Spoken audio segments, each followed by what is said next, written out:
Before ghosts whispered our names and demons knocked on bedroom doors, something else was watching us from the stars. Tonight, we return to the era when fear came from the unknown sky above. When silence felt louder than screams. These classic alien horror films didn't just scare audiences, they changed how we look at the night. As we count down the movies that made us afraid to look up, ask yourself, what if we were never alone? If you enjoy this journey, hit like, share with fellow horror fans, and subscribe for more chilling stories beyond Earth. 1. Alien, 1979. A lone crew drifts through deep space. Unaware that one silent life form will turn their ship into a coffin, what would you do if escape was impossible? There are horror movies that scream at you, and then there is Alien. A film that simply breathes down your neck. From the moment the Nostromo awakens from hypersleep, you can feel it. Something is wrong. Even before anything actually happens. The ship isn't just a setting, it feels like a living organism itself. Dark corridors pulsing like veins. Shadows stretching longer than they should. And you, as the viewer, are already trapped inside with the crew. What makes Alien truly terrifying isn't how much it shows, but how much it refuses to. The creature hides. It listens. It waits. Every beep of the ship, every hiss of steam, every flicker of light becomes suspicious. You start scanning the screen the same way the characters do, wondering if the monster is already there, watching.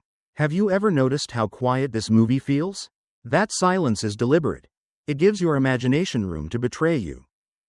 Then there's the body reminder. Alien doesn't treat fear as something abstract, it makes it physical. The famous chestburster scene isn't just shocking, it rewires your sense of safety. After that moment, the human body itself feels vulnerable, like it's no longer fully yours. The alien doesn't just kill, it uses you. That idea lingers long after the scene ends. Be honest. Did you ever feel completely comfortable breathing during this movie? Sigourney Weaver's Ripley isn't introduced as a hero. She becomes one, slowly, naturally, through fear, doubt, and sheer survival instinct. That's why her presence feels so real. She reacts the way we might react, cautious, skeptical, increasingly desperate. When she runs, you feel your own pulse racing. When she hides, you want to hold your breath with her. Would you have followed protocol like Ripley did, or would panic have taken over? And the alien itself, cold, elegant, biomechanical, doesn't roar for attention. It doesn't need to. Its design feels unnatural in a way that unsettles you on a primal level. As if it doesn't belong to any known ecosystem. It's not evil. It's not angry. It's simply doing what it was made to do. And somehow, that makes it worse. Alien isn't just a movie about a monster in space. It's about isolation, vulnerability, and the fear of being hunted where no one can hear you scream. Even decades later, it still crawls under your skin. So let me ask you, did Alien scare you the first time you watched it? Or did it haunt you later, when the lights were off and the room was quiet? Share your experience in the comments, because fear, like space, is always better when it's shared. 2. Aliens, 1986. A rescue mission turns into a war for survival. But how do you fight an enemy that never stops hunting you? If Alien taught us how to fear the dark, Aliens teaches us how fear feels when it starts firing back. This time, the silence is broken by boots hitting metal floors, weapons clicking into place, and nervous jokes that sound a little too forced. From the very beginning, the film whispers a dangerous lie. Maybe this time, we're prepared, and that lie is exactly what makes everything that follows so terrifying. Ripley returns, older, harder, and carrying scars no one else can see. She doesn't just remember the alien, she knows it. When she warns the Marines, her fear clashes with their confidence. And as viewers, we're caught right in the middle. Haven't we all been there? Watching someone ignore a warning, knowing disaster is already inevitable. You want to shout at the screen, but you also want to see how bad it gets. And then it happens. The colony is silent. Too silent. As the squad moves deeper, the tension coils tighter and tighter, until the walls themselves seem alive. The aliens don't rush in screaming. They stalk, they surround, they drop from ceilings and rise from shadows, turning every corridor into a potential grave. The horror here isn't loneliness, it's overwhelming numbers. What's scarier than one monster? An entire hive that thinks as one. What makes Aliens unforgettable is how it blends terror with momentum.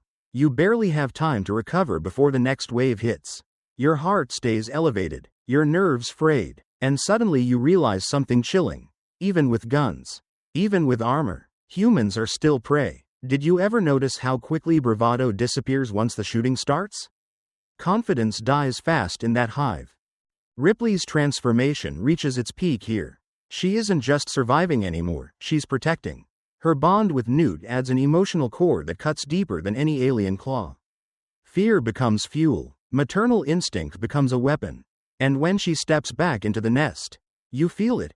That mix of dread and determination that makes your chest tighten. Would you go back in, knowing what's waiting? And then there's the Queen. Bigger, smarter, furious, not a mindless beast, but a ruler defending her own. The final confrontation isn't just action, it's primal. Almost mythic. Two mothers, two species, one fight for survival. When it's over, you're exhausted, but you're still shaking. Aliens doesn't replace the horror of the original, it expands it. It asks a terrifying question. Even if we fight back, can we ever truly win? So tell me, do you prefer the quiet terror of Alien? Or the relentless nightmare of Aliens? And which moment made your pulse spike the hardest? Let's talk about it in the comments. 3. Invasion of the Body Snatchers, 1978. Your neighbor smiles the same. Speaks the same, but what if the person you trust most is already gone? This isn't the kind of alien horror that jumps out from the shadows. Invasion of the Body Snatchers crawls into your mind quietly, like a thought you can't shake.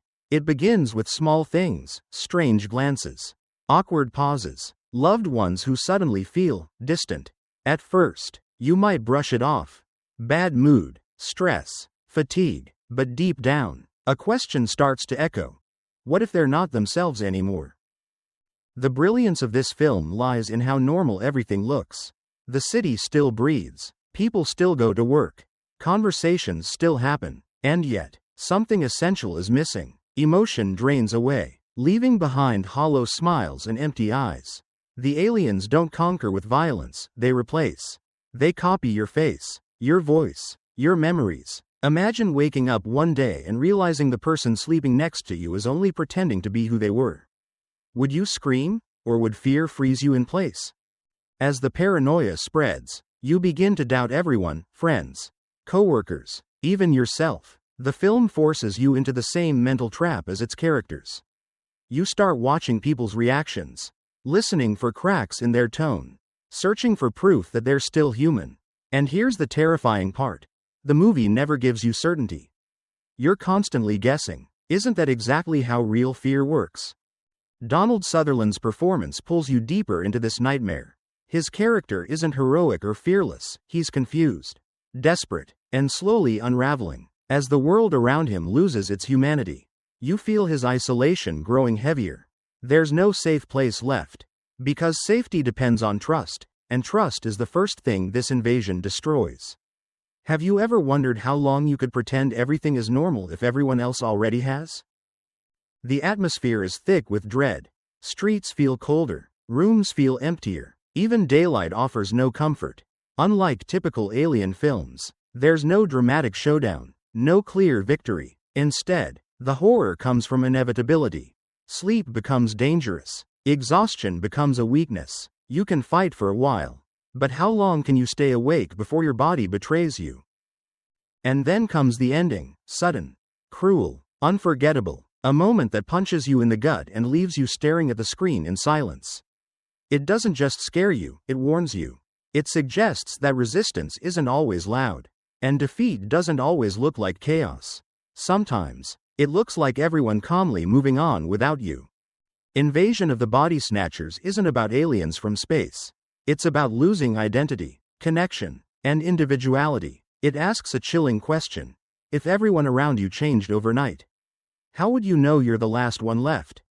So tell me, which scares you more? Monsters that attack, or people who look exactly like us? Would you notice the difference in time? Share your thoughts below, and don't fall asleep just yet. 4. The Faculty, 1998. A normal high school day cracks open into paranoia, but if your teachers changed overnight, would you notice before it's too late? High school is already a place where you're watched, judged, and controlled, which makes the faculty such a wicked playground for alien horror. It starts innocently enough.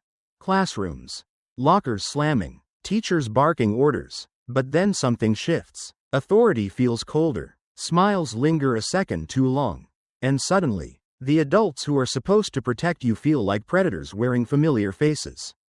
Haven't we all had a teacher who felt off? What makes this film so effective is how quickly it pulls you into teenage suspicion. You remember that instinct, the sense that adults don't tell you everything, that rules hide darker motives.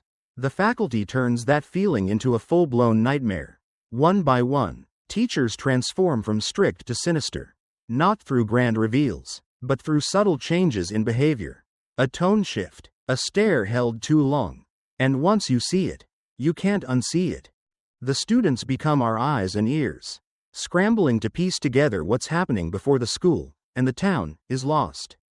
Their fear feels raw and impulsive, driven by survival rather than heroics. There's no time to think, only to react, and that's where the tension thrives. Who can you trust when every authority figure might already be compromised? Would you believe your best friend, or suspect them first? Unlike cosmic sci-fi alien films, this story traps you in familiar hallways and fluorescent-lit rooms. The setting works against you. Classrooms become cages. The gym becomes a battleground. Even the nurse's office feels unsafe. The horror isn't hidden in darkness, it stands right in front of you, holding a clipboard and telling you to sit down. Isn't that more unsettling than monsters in the shadows? There's also a playful edge beneath the fear. The faculty understands teen rebellion and turns it into a weapon. Outsiders, misfits, and troublemakers, the ones usually ignored, become humanity's last line of defense. It's satisfying, but also ironic. The people society overlooks are the ones who notice something is wrong first. Have you ever wondered if being ignored actually makes you more observant? As the mystery unfolds, the paranoia intensifies. Every scene dares you to guess who's human and who's not. And just when you think you've figured it out, the film pulls the rug out from under you. Trust becomes dangerous. Hesitation becomes deadly. You're constantly leaning forward, waiting for the next betrayal. The faculty isn't just about aliens taking over a school. It's about losing control, questioning authority, and realizing that adulthood doesn't automatically mean safety. It asks a chilling question. If the people shaping your future were no longer human, how long would it take you to fight back? So tell me, which teacher would you suspect first? And would you have the courage to stand up when no one believes you? Drop your thoughts in the comments. Class isn't over yet. 5. The Fourth Kind, 2009, Real Interviews, Lost Memories, and a chilling question. What if the nightmares you don't remember are the most important ones? Some horror films ask you to suspend disbelief. The Fourth Kind does the opposite. It dares you to believe. From its opening moments, it looks you straight in the eye and whispers something dangerous. This actually happened. And once that idea takes root, every scene feels heavier, more personal, more unsettling. You're not just watching a story unfold. You're being invited into a case file you were never meant to see. Set in the isolated town of Nome, Alaska, the film unfolds like a slow confession. People are losing time, waking up screaming, staring at owls outside their windows for reasons they can't explain. At first, it sounds almost harmless: stress, trauma, sleep disorders. Haven't we all dismissed strange experiences like that before? But as patterns emerge, denial becomes impossible. Something is visiting these people and taking pieces of them away. What makes The Fourth Kind so disturbing is its fractured reality. Reenactments bleed into supposed real footage. Therapy sessions collapse into hysteria. And truth becomes impossible to separate from fear. You start questioning not just the characters, but the film itself. Is this performance or evidence? And that uncertainty crawls under your skin. How do you protect yourself from something you can't even fully understand? The idea of alien abduction has always been terrifying. But here it's stripped of spectacle. No glowing ships, no dramatic chases, just bedrooms at night, frozen bodies, and voices that don't belong in human throats. The aliens aren't conquerors, they're observers, collectors, surgeons of the mind. They don't need permission. They don't leave memories behind. And that's the most horrifying thought of all. If it happened to you, would you even know? As the film descends deeper into darkness, fear becomes psychological rather than visual. Possession like trances, ancient languages, and uncontrollable terror blur the line between science fiction and something far older. Far more primal. You feel helpless, watching people unravel while authority figures fail to stop what's coming. It makes you wonder, when something operates beyond human logic, does resistance even matter? The ending doesn't offer comfort. There's no clean explanation, no sense of safety restored. Instead, you're left with unease, the kind that lingers when the screen goes black and the room suddenly feels too quiet. You might find yourself listening to the night sounds a little more closely, watching shadows linger a little longer, questioning memories you've never fully trusted. The fourth kind doesn't just scare you, it infects your imagination. It plants a thought you can't easily remove, that truth doesn't always reveal itself. And ignorance might be the only mercy we're given. So let me ask you, do you believe alien abductions are real, or does this movie make you afraid that they might be? And if you woke up tomorrow missing hours of your life, would you want the answers, or would you rather not know? Share your thoughts below, if you dare. 6. Dark Skies, 2013. A quiet family home becomes a hunting ground, but when the threat leaves no footprints, how do you prove you're not losing your mind? At first, Dark Skies feels almost gentle. Suburban streets, children's laughter, a family trying to hold itself together under everyday stress. That calm is important, because it gives you something to lose. The fear doesn't crash in, it seeps through the walls. One unexplained moment at a time. Lights flicker, alarms trigger for no reason. Objects move when no one is watching. You might tell yourself it's nothing, but how many nothings does it take before panic sets in? What makes this film so unsettling is how deeply personal it feels. This isn't a global invasion or a military disaster. It's a family being slowly isolated, not by distance, but by disbelief. When strange events begin targeting the children, the horror sharpens. Parents are supposed to protect, to explain, to fix things. But here, every answer leads to more questions. And when authority figures shrug and walk away, you feel the same helpless rage building inside. What would you do if no one believed your child was in danger? The aliens in Dark Skies are almost never seen, and that's the point. They don't announce themselves. They observe, they mark, they return. The film treats alien contact like a stalking case, turning bedrooms into unsafe spaces and nighttime into a recurring threat. Sleep becomes dangerous. Silence becomes suspicious. Have you ever noticed how terrifying it is when fear follows a routine? As the family's bond begins to strain, the emotional horror kicks in. Arguments replace comfort. Doubt replaces trust. Each character reacts differently: denial, obsession, terror, and you can feel the house cracking under the pressure. This is where the film truly excels.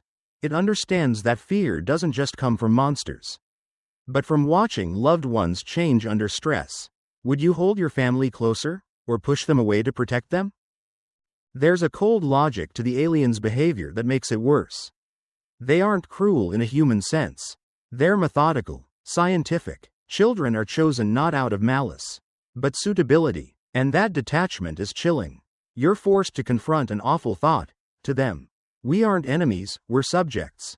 And subjects don't get a say. The final act strips away hope piece by piece. Not with spectacle, but with inevitability. No heroic rescue, no comforting explanation, just the realization that some forces operate beyond human rules.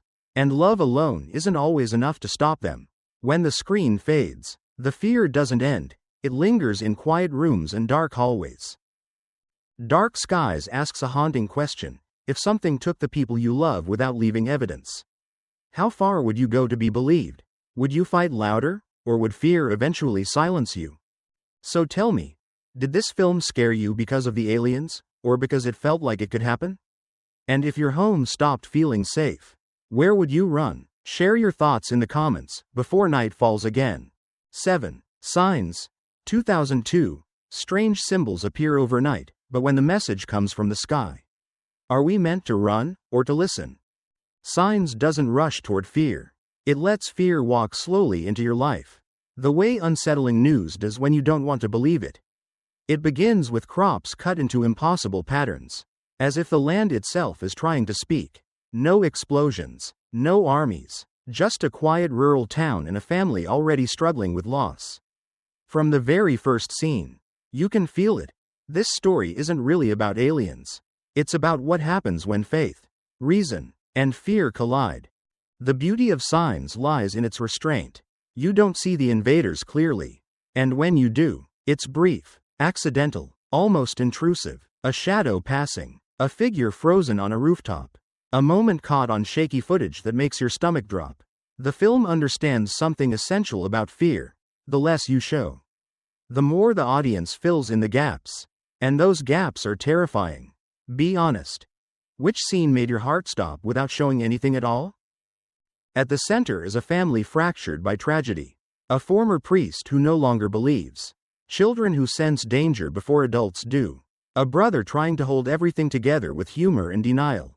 As the signs multiply, the horror deepens, not because of what's happening outside, but because of what's unraveling inside this home. Fear doesn't scream here. It whispers during dinner conversations and lingers in silence after prayers that no one finishes. What makes the alien threat so effective is its intimacy. This isn't about governments or militaries. It's about boarding up windows, holding baseball bats in dark hallways, listening for footsteps in the cornfields at night. The invasion feels personal, like it chose you, and when danger finally steps into the house, the tension is unbearable. You're not thinking about the world anymore, only about survival. Would you hide, or would you fight for the people you love? There's also a deeper unease running through the film, the question of meaning. Are these events random, or part of something larger? Coincidence versus design, luck versus destiny. Signs dares to suggest that horror and hope might exist side by side. That what terrifies us could also reveal who we truly are when everything is stripped away. That idea lingers longer than any jump scare. The final moments don't feel like victory. They feel like understanding, like pieces finally clicking into place. Not to explain the universe, but to give one broken family a reason to keep going.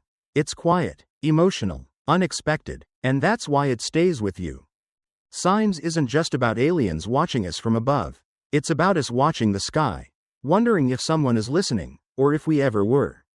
So let me ask you, did Signs scare you because of the aliens? Or because it made you question what you believe in? And when you see something you can't explain, do you look for fear, or for meaning? Share your thoughts below. The signs are already there. 8. They Live, 1988. A pair of sunglasses reveals the truth, but if seeing reality meant losing your peace forever, would you dare put them on? Some horror doesn't come from monsters chasing you in the dark. They Live unsettles you by asking a far more uncomfortable question. What if the world you trust is already a lie? From the moment our drifter protagonist stumbles into a city that feels indifferent and exhausted, you sense there's something rotten beneath the surface. Not screaming, not attacking, just quietly controlling. The film moves with deceptive simplicity. Streets are familiar. Billboards look normal. TV broadcasts hum in the background like white noise. And that's exactly why the discovery hits so hard. When the sunglasses come on, reality peels back like old paint, revealing commands hidden in plain sight. Obey, consume, stay asleep. It's not flashy horror, it's existential dread. Suddenly, you're forced to wonder how often you've walked past the truth without seeing it. What makes They Live so disturbing is how personal the awakening feels. Seeing the aliens doesn't empower the hero, it isolates him. The more he understands, the more alone he becomes. Friends don't want the truth. Strangers resent it. Comfort depends on ignorance. And knowledge turns you into a threat. Haven't you ever felt that way? Like noticing something wrong and realizing no one else wants to talk about it? The aliens themselves aren't wild creatures. They wear human faces, dress well, attend meetings, smile politely. That's the horror. They don't need chaos, they thrive on order. On systems, on routine. They rule not through terror, but through distraction and obedience. Watching this today feels unsettlingly familiar. Doesn't it? How many voices tell us what to buy, how to live, what to believe, all without raising suspicion? Then there's the famous alleyway fight. Brutal, excessive, almost absurdly long. But beneath the punches is something painfully human. The desperation to wake someone you care about.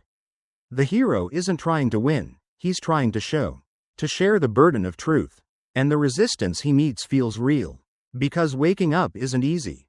It hurts. It costs you comfort. Would you fight that hard to open someone else's eyes, or would you rather let them sleep?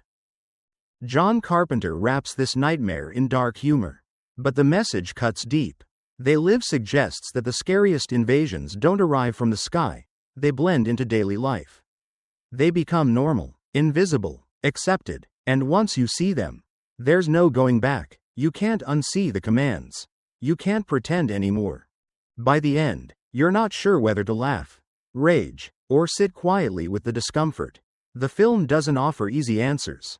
It just hands you the glasses and waits. So tell me, would you want to see the world as it really is? Even if it destroys your sense of peace? And if you already suspect something's wrong, are you brave enough to look closer? Share your thoughts below, but remember, once you see it, you can't unsee it. 9. Lifeforce, 1985. A space discovery unleashes a hunger that drains humanity itself. But what if the true invasion feeds on your soul? Not your body? There's something dangerously seductive about Lifeforce. It doesn't frighten you by hiding in shadows, it steps into the light and dares you to look away. From the first images of a derelict spacecraft drifting through space, the film promises wonder, beauty, possibility, and then it twists that promise into a nightmare where desire itself becomes the trap. You feel the pull immediately, the sense that curiosity might be the most fatal instinct of all. When the beings are brought back to Earth, the horror unfolds like a fever dream. This isn't a clean, surgical invasion. It's chaotic, sensual, and overwhelming. Energy is drained, bodies collapse, cities begin to unravel. The aliens don't kill out of rage, they consume, leaving husks behind like discarded shells. Watching this, you realize how intimate the threat feels. It's not about territory, it's about essence. What would you be without the force that animates you? The film's most unsettling power lies in its atmosphere. London becomes unrecognizable, drowning in panic and silence. Streets once filled with life now echo with desperation. The apocalypse doesn't arrive with a bang, it spreads like a sickness, turning people against themselves. Fear, lust, and survival blur together until morality feels optional. Have you ever noticed how quickly order disappears when basic instincts take over? At the center of it all is the female alien, mesmerizing, emotionless, and impossibly calm. She doesn't chase, she invites. Her presence asks a disturbing question. Would you willingly give yourself up if the price was ecstasy? The film forces you to confront the darker side of desire, the part that wants release, even if it means annihilation. That tension lingers in every encounter, making you complicit in the horror. What truly elevates Lifeforce is its ambition. It refuses to stay grounded. Science fiction bleeds into gothic horror, cosmic mythology, and apocalyptic fantasy. Vampirism is reimagined not as a curse, but as a biological process on a galactic scale. Humanity isn't special here, it's a resource. And once you accept that, the story becomes deeply unsettling. How comforting is the idea that we matter, when the universe might disagree. By the final act, the film abandons restraint entirely.